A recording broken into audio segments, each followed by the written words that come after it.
নমস্কার। আপনারা দেখছেন Salil Bagchi video Smith Ganguly profile.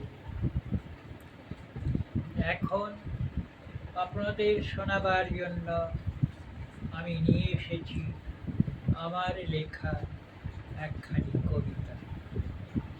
কবিতার নাম ক্রমবিবর্তন।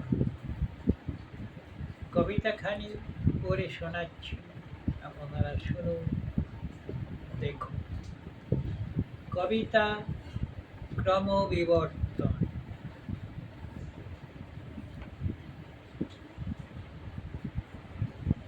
মানুষ তখনও হয়নি মানুষ, ছিল বনচর পশুর মতো। বিচরণ ছিল চার হাত পায়ে, স্বভাবেও সেই পশুরই ধরন।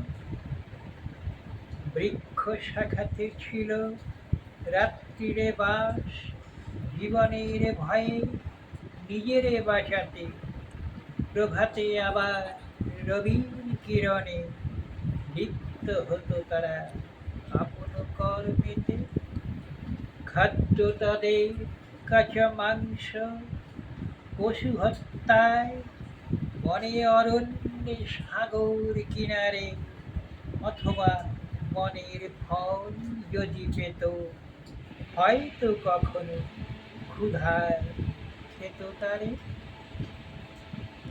এমনি করেই জীবন তাদের কেটে যেত সে যুগে বন্যতায়। তারপর ধীরে ধীরে কালের ওপারে একটু একটু করে এলো সভ্যতার। পাথরে পাথর ঢুকে দেখলো তারা, কখনো বনে শুকনো গাছে আগুন। অবাক নয়নে দেখে দেখে চেষ্টায় জ্বালাতো আগুন করে কাঠে ঘর্ষণ। এমনি করেই তারা আগুনেতে শিখল খেতে মাংস ঝলসে নিয়ে। সাগর জলেতে ভেসে এসে বীজ হলো গাছ, তীরে অঙ্কুরিত হয়ে হল ফসল ধানেরই মতো। খেতে যে লাগতো ভালো, ক্রমে তারা চাষে ফলালো ফসল বহু শ্রমেতে সকলে মিলে। তারপর তারা পাথর অস্ত্র ছাড়ি বহু ব্যবধানে পেল লোহারে।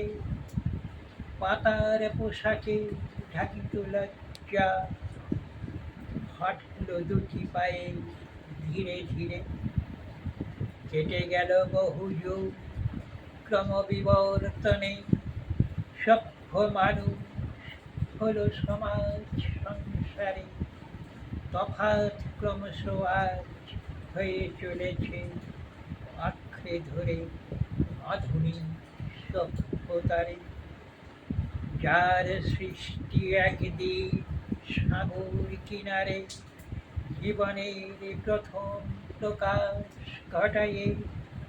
বিবর্তিত সেই সৃষ্টি মানব আকারে, বিশ্ব করছে শাসন নিজেরে মানায়ে। নমস্কার।